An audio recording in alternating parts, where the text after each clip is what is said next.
Alguém pode ler para a gente o Salmo 32? Nós vamos ler todo o Salmo, são 11 versículos, tá bom? Ainda não está indo o meu controle, Vivi. Você já tirou aí e colocou de novo? Ok, Salmo 32, nós vamos ler todo o capítulo, são 11 versículos. Alguém poderia ler para a gente, por favor? Quem quer ler para a gente aí, para a gente começar? Salmo 32, vamos lá, quem lê? Bem-aventurado quem cuja transgressão é perdoada, cujo pecado é coberto. Bem-aventurado o homem a quem o Senhor não imputa maldade e cujo espírito não há engano. Quando eu guardei silêncio, envelheceram os meus ossos pelo meu bramido em todo dia, porque de dia e de noite a tua mão pesava sobre mim. O meu humor se tornou em sequidão de estio. Confessei-te o meu pecado e a minha maldade não cobri. Dizia eu: confessarei ao Senhor as minhas transgressões, e tu perdoastes a maldade do meu pecado. Por isso, todo aquele que é santo orará a ti.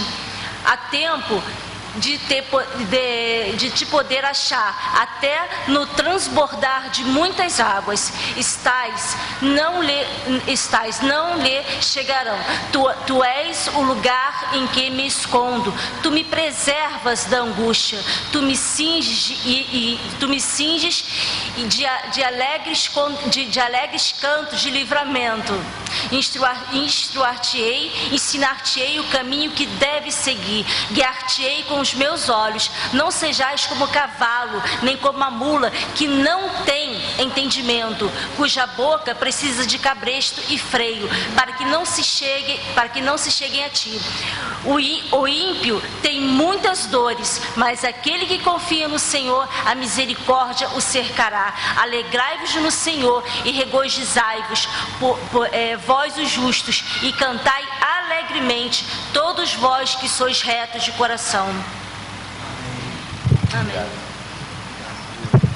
Senhor, nós te agradecemos pela tua palavra, te agradecemos porque a tua palavra é viva, é eficaz e penetra ao mais íntimo do nosso ser, trazendo um discernimento para a nossa vida.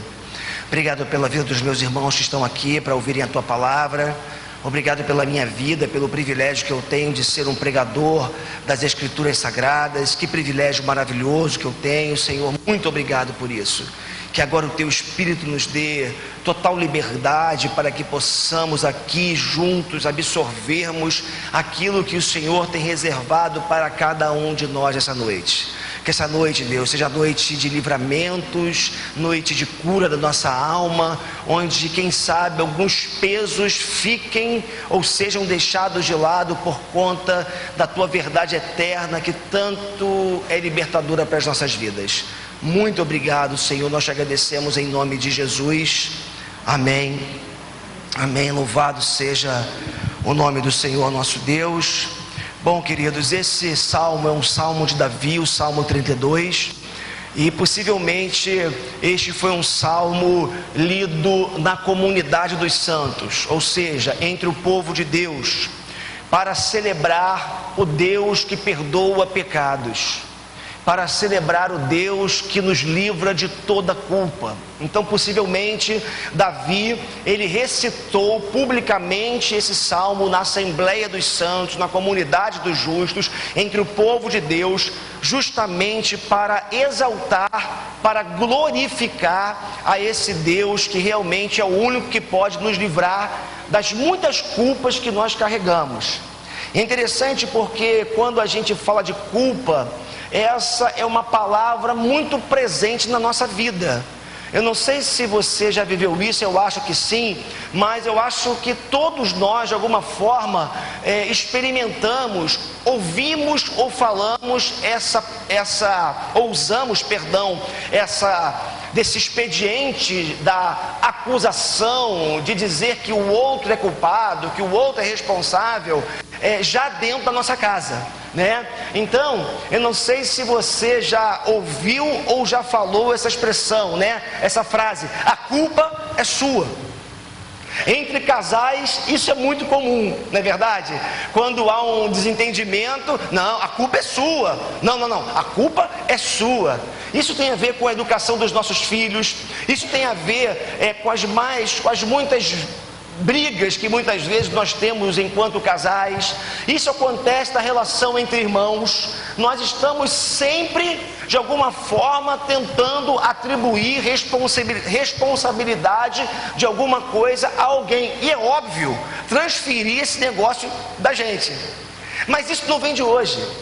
Isso acontece desde o Éden, quando o próprio Adão, responsabilizou Deus pela mulher que ele tinha. Ele diz: foi a mulher que você me deu.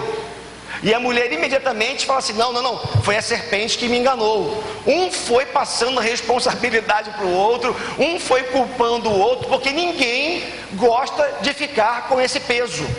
Ninguém gosta de ter o dedo apontado para si, como a imagem ali está nos mostrando, e ficar alimentando ou recebendo esse peso por algo que a gente acha que não tem responsabilidade. E mesmo quando a gente tem responsabilidade, muitas vezes nós não temos a coragem de assumir essa responsabilidade e, como a gente diz, matar a bola no peito e falar: essa é minha, errei mesmo, me perdoe, a culpa é toda minha.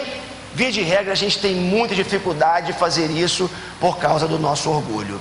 Mas falando da culpa, é muito importante dessa noite que nós possamos ou venhamos a distinguir algo muito importante, porque se existe uma culpa real, existe também algo que nós chamamos de sentimento de culpa. A culpa real, ela de fato, ela existe e ela está relacionada ao resultado do pecado original, lá do Éden, dos nossos pais, os pais da raça humana, que pecaram primeiramente, e essa responsabilidade, ou melhor, essa culpa, vem passando de geração a geração até chegar aos nossos dias. Então, diante de Deus, nós podemos dizer que toda a humanidade é culpada.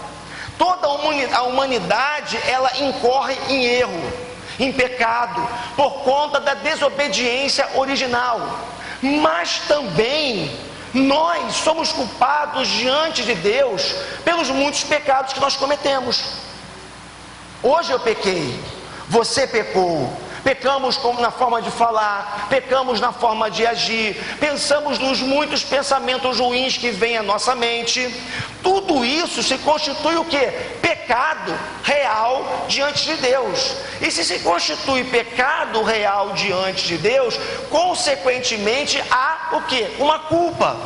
Agora é muito importante que você entenda nessa noite que essa culpa real, ela só existe até que você se arrependa do seu pecado, do seu erro.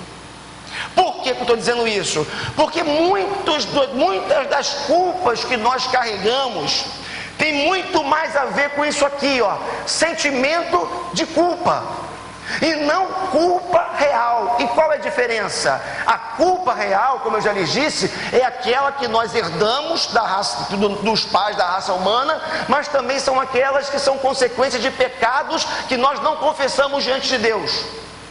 O problema é que muitas vezes nós pecamos, nós confessamos os nossos pecados diante de Deus, mas ainda assim nós continuamos carregando aquilo que é chamado sentimento de culpa. E por várias razões. A primeira delas é que por mais que nós peçamos perdão a Deus e acreditemos no perdão de Deus, nós temos uma imensa dificuldade de nos perdoar a nós mesmos. Segundo lugar, é porque muitas vezes nós mesmos duvidamos do perdão de Deus. Já percebeu quantas vezes que nós pedimos perdão pelo mesmo pecado? Quando a gente entende que um pecado foi mais grave, a gente pede perdão a Deus, mas a gente não confia ou na eficácia da nossa oração, ou na eficácia do perdão, e a gente fica remoendo aquilo diante de Deus por semanas. Deus me perdoe. Eu fico imaginando que de repente Deus fica no céu assim: mas meu irmão, meu filho, Meu filho, eu já te perdoei. Você está pedindo perdão por quê? Eu já esqueci. não tem mais nada, não tem mais débito, não tem mais peso, não tem mais conta, mas nós vamos carregando esse sentimento de culpa, que é o peso pelas acusações que nós mesmos fazemos contra nós mesmos, perdoe a redundância, mas também por conta de crenças equivocadas. Eu conheço gente, como pastor, que acha que o seu pecado é maior do que a graça de Deus. Eu conheço gente que não consegue descansar na palavra graça, ou seja, o favor imerecido de Deus. Não consegue entender que a cruz cancela toda a dívida que nós tínhamos com Deus.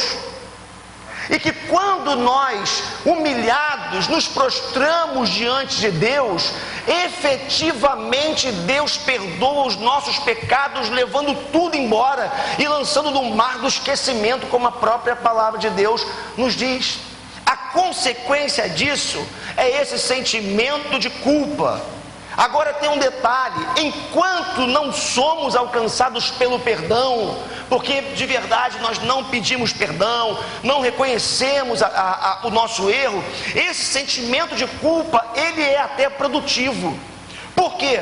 Porque esse sentimento de culpa funciona como uma espécie de gatilho para que o Espírito Santo de Deus, ou melhor, um gatilho do Espírito Santo de Deus, para que nós possamos efetivamente nos prostrarmos diante de Deus, quebrantados, pedindo perdão a Ele pelos nossos erros.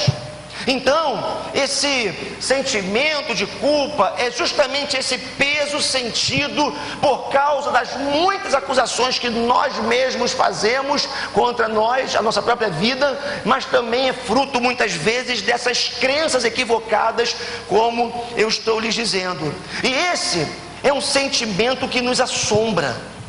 Muitas são as causas desse sentimento de culpa, e eu queria poder compartilhar com vocês alguns colaboradores, algumas causas, por assim dizer, desse sentimento de culpa. Primeiro deles é aquilo que eu chamei de categorização do pecado. Já viu aquela história de pecadinho e pecadão? Nós temos uma capacidade muito grande de elegermos pecados mais graves e pecados menos graves. Os menos graves não nos assombram. A gente mente, uma mentirinha pequenininha, ninguém carrega a culpa porque mente, não é verdade? A gente fala mal do outro e a gente não carrega a culpa por causa disso. Agora, via de regra, os pecados sexuais são aqueles que nós atribuímos mais peso a eles. É óbvio, queridos, que por mais que não exista essa ideia de pecadinho ou pecadão, nós sabemos que as consequências dos pecados variam. As consequências de um adultério não são as mesmas consequências de uma mentira. Existem níveis aí de consequências dos pecados que nós cometemos. Mas o que nós precisamos entender é que quando nós categorizamos os pecados, nós elegemos pecados mais graves e pecados menos graves, nós acabamos carregando culpas excessivas por pecados que nós entendemos ser muito mais graves do que os outros. Só tem um problema nisso, ou alguns problemas nisso, eu vou citar pelo menos um. O problema é que o nosso crivo,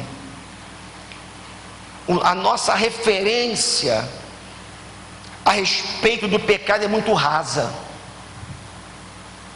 Por uma razão muito simples.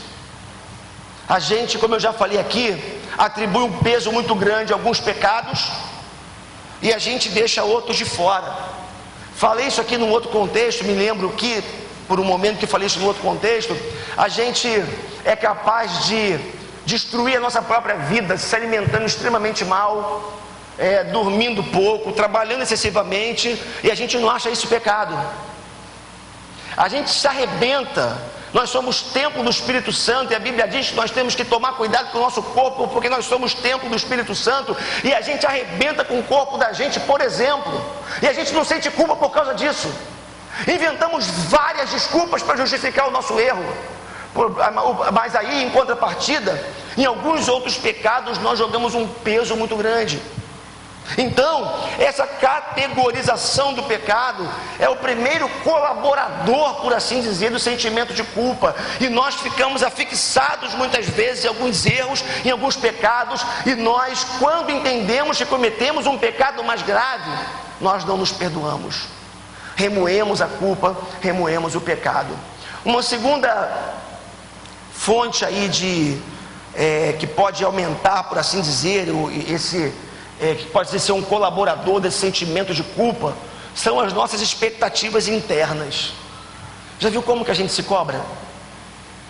Já percebeu como que muitas vezes nós acabamos, por assim dizer, olhando para a nossa própria vida como está configurada, e a gente pensa assim: caramba, eu trabalho demais para poder dar o mínimo para minha família, e a gente se cobra porque a gente não tem tempo para os nossos filhos dentro de casa, ou a gente se cobra porque a gente não pode dar algo que nós gostaríamos, ou que os nossos filhos gostariam, e que o amiguinho da escola tem, e a gente se cobra por causa disso.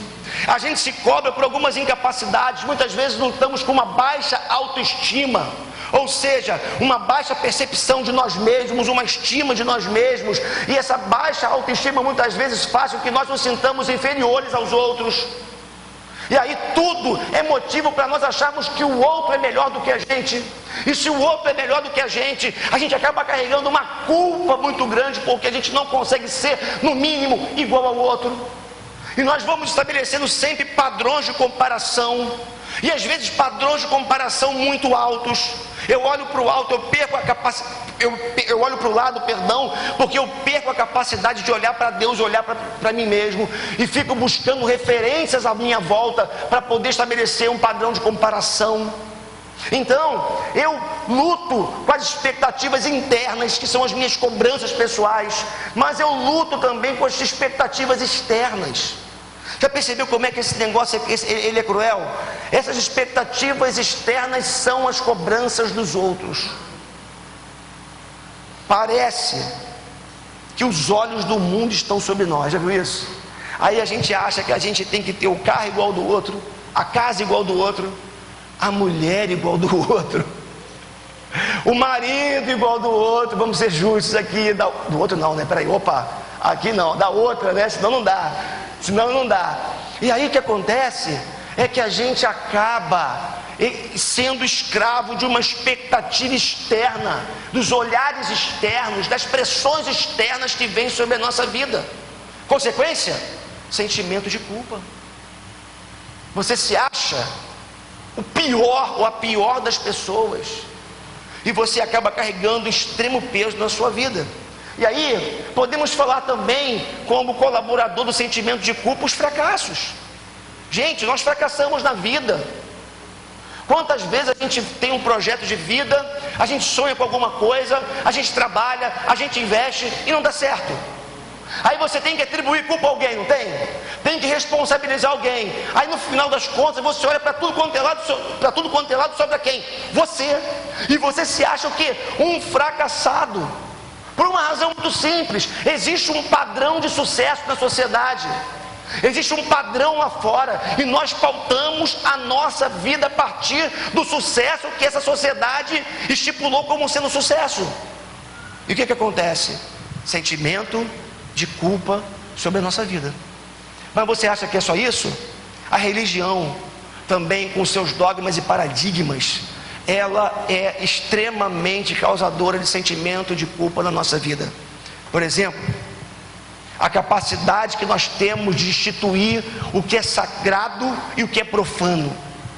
Então, nós temos que lidar com o dia do Senhor, com o lugar de adoração, nós temos que lidar com a forma de culto, e isso tudo vai fazendo com que pesos sejam jogados sobre a nossa vida. Então, eu conheço gente, por exemplo, que morre de culpa se não vai domingo à igreja. Não estou aqui incentivando ninguém a não vir domingo à igreja, tá, gente? Mas eu conheço gente que estabeleceu uma relação muito difícil, muito complicada com a igreja e com a religião, Por quê? Porque entende que o único lugar que ela pode adorar a Deus é na igreja. Então o sujeito, ele tem um estilo de vida totalmente reprovável ao longo da semana, mas se ele vem à igreja no domingo, ele acha que está tudo certo. Ele acha que as suas culpas estão expiadas, que não há mais condenação por ele, porque ele bateu o ponto dele. Porque ele foi no domingo à igreja, ele deu o dízimo dele, pagou a mensalidade, não é verdade? Ele pagou a mensalidade, ficou quite com Deus e pode voltar para a vida dele para fazer o que ele bem entende. E então, a religião com os seus dogmas, com as suas cobranças, acaba gerando esse extremo sentimento de culpa na vida de algumas pessoas. É interessante isso, porque como pastor, a gente lida com muita gente, conhece a realidade de igreja, e sabe que, por exemplo, eu fiz uma vez uma enquete da igreja, logo no começo da nossa igreja aqui, e olha, que uma igreja que está começando, é muito mais fácil para você moldar, para você colocar, você dar uma cara para ela, mas logo no início eu fiz a seguinte enquete, o que as pessoas achavam da possibilidade de nós tirarmos o culto do domingo à noite, e termos 2 cultos de manhã, ou um culto sábado à noite, ou um culto de manhã. E eu pensei assim, caramba, igreja nova, todo mundo com cabeça fresca, vai ser fácil esse negócio. Para minha surpresa, a minha brilhante ideia perdeu de lavada. Sabe por quê? Domingo à noite a igreja tem que estar aberta. Mas a pergunta que eu faço para você é: quem disse que domingo à noite a igreja tem que estar aberta? Numa sociedade contemporânea, numa cidade perigosa, cheia de assaltos, onde a noite convida muitas vezes a algumas práticas. Poxa, temos 2 cultos de manhã, seria ótimo na minha visão. Mas naquele tempo, já lá atrás, a igreja foi contra. Sabe o que é isso? É o peso da religião, que diz que domingo é do Senhor, e se domingo do Senhor é do Senhor, tem que ter culto domingo à noite, porque nós sempre fizemos assim, a igreja sempre funcionou assim, e a gente não pode mudar do dia para a noite. Aí a gente perde. Quer dizer, vocês não, porque vocês faltam os cultos de vez em quando. Eu perco, que eu não posso nunca faltar o almoço de família, o lanche da tarde no domingo, um jogo no Maraca, eu nunca posso ir. Todo mundo falta, o pastor não pode, porque a gente está sempre aqui. Mas brincadeiras à parte, queridos, a gente vai vivendo essa realidade da religião, da religiosidade, a gente vai sendo esmagado por ela, e a consequência é que nós vamos adotando e assumindo culpas por conta da religiosidade que nos assola. Para a gente avançar, não nos iludamos, mas a Bíblia diz que existe um ser chamado diabo, o acusador, que ele vai ficar o tempo todo fazendo com que você lembre dos seus pecados do passado. O tempo todo é tarefa do diabo te acusar. É tarefa do inimigo. Quando você está em bem com Deus, não sei se já aconteceu isso com você. Outro dia aconteceu comigo. Eu estava aqui adorando a Deus, adorando, um momento gostoso de choro na presença de Deus. De repente, a lembrança de um pecado que eu tinha cometido há um tempão. Quem que faz isso? Quem que vocês acham que faz isso? É o diabo, o acusador, que ele quer roubar a alegria, a paz do nosso coração, a satisfação da presença de Deus, e ele quer com que nós carreguemos essa culpa, esse peso na nossa alma. Então nós lutamos contra um inimigo que é verdadeiro, que está aí, que é assolador, que trabalha o tempo todo para tentar tirar essa alegria do perdão e da presença de Deus no nosso coração. Então, queridos, nós não podemos esquecer isso, que a culpa, ela aprisiona a alma. A culpa, ela rouba a alegria e o vigor emocional e espiritual. Eu não sei se você já viveu isso, já vivi momentos depressivos por conta de pecados que já tinham sido confessados diante de Deus. Já havia confessado o meu pecado diante de Deus, já havia chorado o meu pecado diante de Deus, mas por conta dessas lembranças, por conta desses erros, por conta dessas situações na minha vida, naquele momento, eu acabava vivendo um momento de tristeza na minha alma, um momento de peso na minha alma, e toda aquela alegria se esvair num único segundo, num único momento, por conta dessas lembranças. Então, nós não podemos esquecer que essa culpa, essa falsa culpa, esse sentimento de culpa, ou mesmo a culpa real, como o salmista mesmo diz: enquanto não confessei o meu pecado, os meus ossos foram esmagados. Enquanto não confessei o meu pecado, os meus ossos secaram. Mas quando confessei o meu pecado, o salmista vai dizer que ele encontrou, vai parafraseando o texto, a paz, a alegria, o vigor, porque o perdão faz isso na nossa vida. Para a gente avançar, existe um antídoto contra a culpa real, e mesmo contra o sentimento de culpa que pode assolar muitas vezes na nossa vida. E esse antídoto contra a culpa real, o salmista no Salmo 32, ele nos dá cola. Ele fala de arrependimento, ele fala de abandono do pecado, e ele fala de confiança na graça de Deus. Sequência lógica, clara, no texto bíblico, na palavra de Deus como um todo, na nossa relação com Deus e na nossa relação com os erros que nós cometemos. Primeira coisa que um cristão que conhece a palavra de Deus precisa fazer é se arrepender diante dos seus pecados. Nós sabemos quando nós pecamos. Nós sabemos. Se você tem o Espírito Santo de Deus, não é preciso que ninguém avise a você que você pecou. Se você tem o Espírito Santo de Deus, não é preciso que ninguém chegue para você e fale: ô fulano, você fez isso errado, porque a Bíblia diz que o próprio Espírito de Deus nos mostra o nosso pecado, nos mostra o nosso erro. E quando nós temos o Espírito Santo de Deus, nós temos a condição de nos quebrantarmos diante de Deus, de nos arrependermos diante de Deus. Tem no Sermão da Montanha, capítulo 5 de Mateus, no verso 2, começa ali, nas bem-aventuranças, o texto bíblico fala assim: bem-aventurados os pobres de espírito, não é isso? Que está lá? Bem-aventurados os pobres de espírito.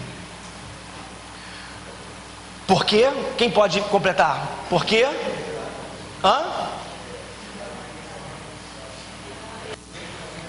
Porque deles é o reino dos céus, não é isso? Não é isso? Está lá? Me ajudem aqui. Bem-aventurados os pobres, ou mansos de espírito. Depois tem bem-aventurados os que choram, não é isso que está aí?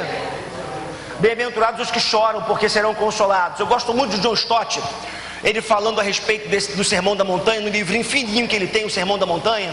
Ele fala o seguinte, que essa bem-aventurança primeira dos pobres ou humildes de espírito significa justamente esse reconhecimento que os filhos de Deus têm do seu erro, do seu pecado, mas sobretudo da sua falência humana, quer emocional, quer espiritual ou existencial. Então, o John Stott vai dizer o seguinte, que ser pobre ou humilde de espírito é um dom, é uma capacidade que o Espírito Santo de Deus dá para aqueles que são filhos de Deus. É um pressuposto básico para a nossa relação com Deus. Como assim? Nós só temos como nos relacionar com Deus Santo partindo desse pressuposto, o arrependimento. Pela graça de Deus, eu me arrependo diante dele. Pela graça de Deus, eu me prostro no chão diante dele, reconhecendo o meu erro. Primeira bem-aventurança, o reconhecendo a minha falência espiritual. Segunda bem-aventurança, ele relaciona uma com a outra. Bem-aventurados os que choram. Ele vai dizer o seguinte: esse choro não é qualquer choro. Esse choro é um choro por causa da condição humana. É um choro pelo pecado humano, é um choro pela condição real da raça humana diante de Deus. E mesmo nós que fomos regenerados, fomos perdoados, esse é um pressuposto básico da relação com o Pai. Reconhecimento de que somos pecadores e não somos merecedores, em última análise, de nada diante de Deus. Então, nós nos arrependemos, mas tem um detalhe: não basta só você se arrepender. Tem que ter o quê? Abandono do erro. Se o Espírito Santo mostrou para você que você está errado, se você botou a cara no chão e pediu perdão a Deus, não dá para levantar e falar: Deus, valeu pelo perdão, e voltar para a mesma prática. Certo? A Bíblia fala o quê? Aquele que roubava, não roube mais. Aquele que mentia, não minta mais. Aquele que adulterava, não adultere mais. Então, se você foi perdoado pela graça de Deus, você não pode banalizar essa graça, você não pode banalizar esse perdão. Então, se a primeira conduta é o arrependimento, na sequência, a segunda conduta é o quê? O abandono do erro. É óbvio que muitas vezes estamos falando de hábitos pecaminosos, estamos falando de fraquezas morais. Agora, se você luta com o pecado, querido, querida, não tem jeito. O que você tem que fazer, o que eu tenho que fazer, é, além de confessá-lo diante de Deus, fugir de tudo aquilo que possa te induzir a cometer o mesmo erro. E você precisa buscar ajuda na comunidade dos santos. Você precisa buscar ajuda com os teus irmãos. Você precisa buscar ajuda com o povo de Deus. É interessante, eu disse isso aqui outro dia, e a Mari falava aqui de certa forma também ontem, né? A importância da confissão para os nossos irmãos. E ela dizia uma coisa muito bonita: por que nós temos que confessar também para os nossos irmãos? Quando nós confessamos para Deus, nós encontramos perdão. Quando nós confessamos para o irmão, nós encontramos cura. Achei fantástico isso no que ela disse. Por uma razão muito simples: se eu compartilho com você a minha fraqueza, com você a minha fraqueza, os meus fantasmas internos são exorcizados. Eu ganho força, porque eu sei que eu não estou mais sozinho nessa batalha. Então, se você luta contra um pecado, se você tem sido reincidente numa prática, se você sabe que você tem errado diante de Deus e você não tem conseguido abandonar uma prática, peça misericórdia a Deus, peça socorro a Deus, mas peça ajuda a alguém que possa estar perto de você, te ajudando em oração, te fortalecendo e te ajudando. Eu tenho uma prática na minha vida, eu e Murilo, né Murilo? A gente está sempre juntos aqui, a gente tem uma prática interessante, que é essa: a gente confessa aqui um para o outro. A gente conversa e fala: cara, eu errei nisso aqui, eu pequei nisso aqui, ou então estou passando por essa tentação na minha vida, me ajuda em oração. E a gente vai compartilhando, a gente vai se ajudando, porque sozinho, opa, olha ali ó, o que está escrito ali no tema dos nossos adolescentes? O que está escrito? Juntos somos mais fortes. A comunidade dos santos, o povo de Deus, existe também para isso, para nos fortalecer contra as fraquezas e contra as mazelas, por assim dizer, do nosso ser. Então, tem arrependimento, tem abandono do pecado com a ajuda de Deus e do nosso irmão, e tem a confiança na graça de Deus. Meu irmão, minha irmã, se você pecou, se você cometeu um pecado, eu vou cometer aqui um ato falho, pode parecer uma contradição. Se você cometeu um pecado muito grave, olha a hierarquização do pecado aqui, né? Se você cometeu um pecado muito grave, vamos dizer assim, entenda uma coisa: a graça de Deus, ela cobre uma multidão de pecados. Não existe pecado que Deus não possa perdoar. Não existe falha que Deus não possa corrigir. Não existe nada que Deus não possa fazer em teu favor, se você sinceramente se quebrantar diante dele. E essa graça, esse favor imerecido de Deus é algo maravilhoso. E aí nós encontramos com a cruz e a sua eficácia no que diz respeito ao perdão. Porque depois que nós... É interessante isso, porque nós só podemos confiar na eficácia do perdão por causa do sangue de Jesus derramado na cruz do Calvário. Quando Jesus morre na cruz e o seu sangue é derramado, ele faz aquilo para perdoar os nossos pecados. Aquele sacrifício da cruz não foi uma cena para que Spielberg pudesse fazer um filme, né, com ela ali, ou não foi o Mel Gibson, né, perdoem aqui, viesse depois fazer um filme para encenar a paixão de Cristo. Aquilo foi um sacrifício verdadeiro de amor para perdoar o meu pecado e o seu pecado. Então, quando nós olhamos para a cruz, nós encontramos eficácia. Eu acho interessante, Isaías 44, 22 vai dizer o seguinte: apaguei as tuas transgressões como a névoa e os teus pecados como a nuvem. Torna-te para mim, porque eu te remi. Profeta Isaías 44, versículo 22. Já viu que muitas vezes de manhã, essa época do ano acontece muito isso, né? Você acorda e você olha para o céu, está uma névoa, você pensa, caramba, o dia hoje vai ficar todo nublado, né? Aí isso 6h30, 7 horas, 7h30, daqui a pouco 8, o sol começa a esquentar e aquela névoa vai se dissipando. Daqui a pouco um sol lindo aparece, o céu fica azul e você fala, cadê a névoa? Dissipou pelo calor do sol. Dissipou com o dia no seu fulgor. A mesma coisa acontece com a nossa vida quando nós confiamos na graça de Deus. Ele dissipa as nuvens e nevoeiros do nosso pecado. Ele perdoa as nossas transgressões. Me lembro ainda do texto que se encontra em Miqueias capítulo 7:19. Miqueias 7:19 diz assim: tornará a apiedar-se de nós, sujeitará as nossas iniquidades, e tu lançarás todos os seus pecados nas profundezas do mar. Imagina, né? O pré-sal está quantos mil metros de profundidade? Quantos mil metros? 7.000, 6.000, sei lá, 5.000 metros de profundidade, né? Profundezas do mar. A Bíblia está dizendo o seguinte: os nossos pecados, quando confessados e abandonados diante de Deus, Ele os lança nas profundezas do mar. É promessa de Deus para a minha vida, é promessa de Deus para a sua vida. Existem algumas expressões muito importantes com relação ao que Deus fez por nós em Jesus na cruz do Calvário. A primeira delas é a palavra expiação. Essa palavra expiação é muito comum no Antigo Testamento. Ela significa justamente o sacrifício de Jesus. Fazer expiação é pagar pelo pecado. Fazer expiação é derramar sangue.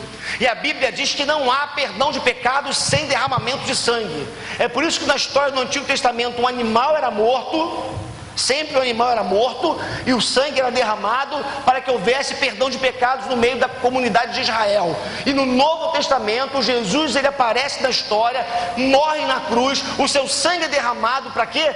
Para o perdão dos nossos pecados. Jesus fez então expiação pela nossa culpa. Ele fez um ato de sacrifício para que pudesse o nosso pecado ser perdoado. Uma outra palavrinha muito importante é a palavra propiciação. Essa palavrinha propiciação também aparece no Antigo Testamento. E propiciatório era a tampa da Arca da Aliança. Ela cobria a Arca da Aliança. E essa ideia, a propiciação, dá a ideia da cobertura que Deus faz na nossa vida com o seu sangue. É mais ou menos assim, né? Eu sou um pecador, como você é, somos pecadores, sabemos disso, mas Deus nos cobre, Deus nos protege, Deus nos purifica, Deus nos lava. A propiciação de Deus, a cobertura de Deus sobre a nossa vida. E isso aconteceu por causa dessa expressão final, morte vicária. Quem já ouviu falar em vicário ou vigário? É uma expressão do latim que significa morte substitutiva. Por uma razão muito simples, meu irmão e minha irmã. Quem tinha que ter morrido naquela cruz éramos eu e você. A cruz era para mim, a cruz era para você. Mas Jesus, ele sobe aquela cruz e ele nos substitui. Ele morre em nosso lugar. Ele assume uma culpa que era nossa. Ele paga por nós para que nós pudéssemos ter garantido esse perdão maravilhoso de Deus nas nossas vidas. É interessante porque na tradição judaica havia um dia muito importante no povo de Israel. Era o dia onde eles celebravam uma festa para que, se porventura ao longo do ano algum pecado pudesse ter sido esquecido, algum pecado pudesse não ter sido confessado, eles tiravam aquele dia para fazer expiação por pecados que poderiam ter, enfim, ter sido esquecidos. E essa palavrinha é a festa, né, do Yom Kippur, né?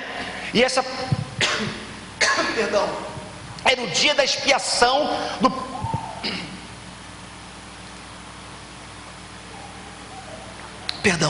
era o dia da expiação no povo de Israel. Então era assim, como é que funcionava? Todo dia um judeu qualquer poderia levar sacrifícios pelos seus pecados até o sacerdote.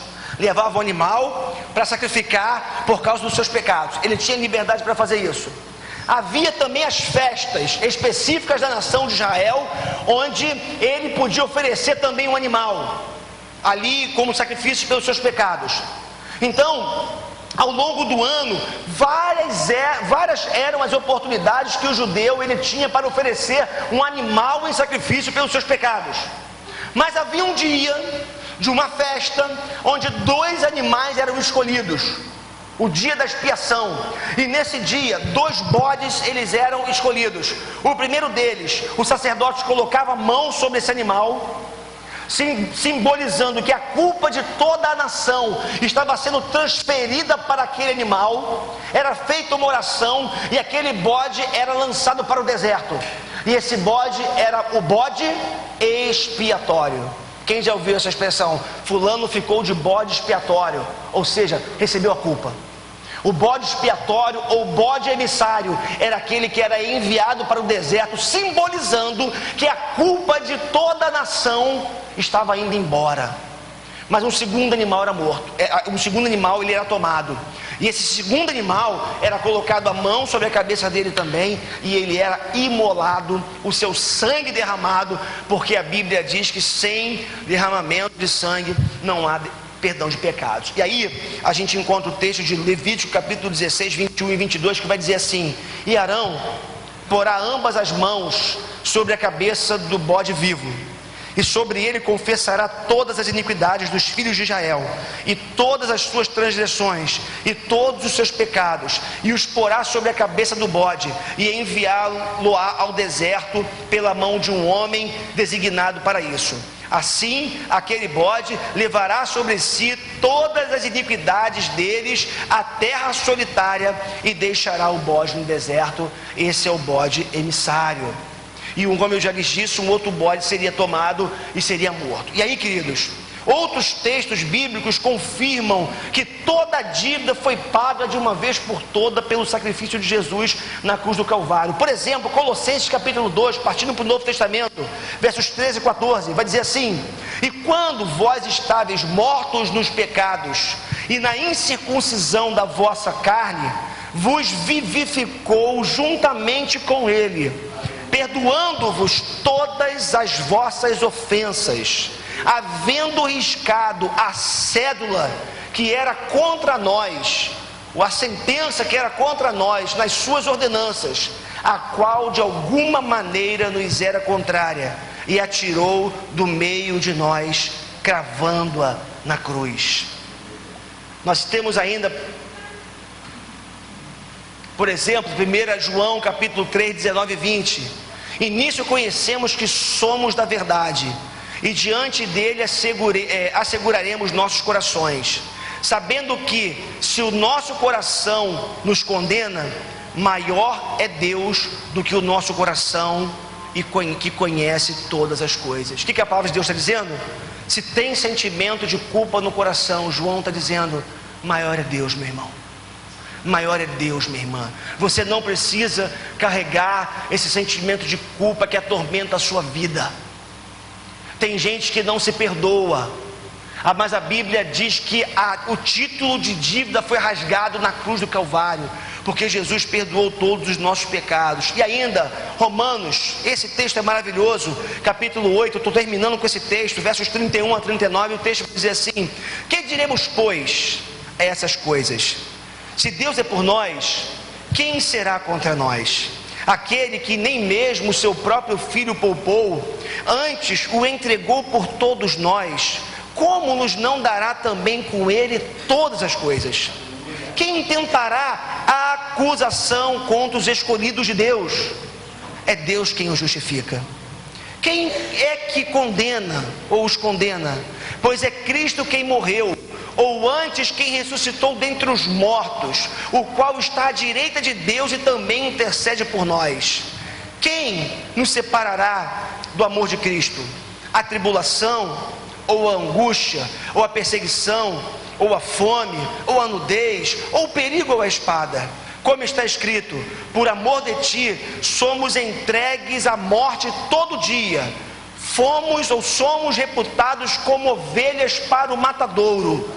mas em todas essas coisas somos mais que vencedores por aquele que nos amou, porque estou certo de que nem a morte, nem a vida, nem os anjos, nem os principados, nem as potestades, nem o presente, nem o porvir, nem a altura, nem a profundidade, nem alguma outra criatura nos poderá separar do amor de Deus que está em Cristo Jesus, nosso Senhor.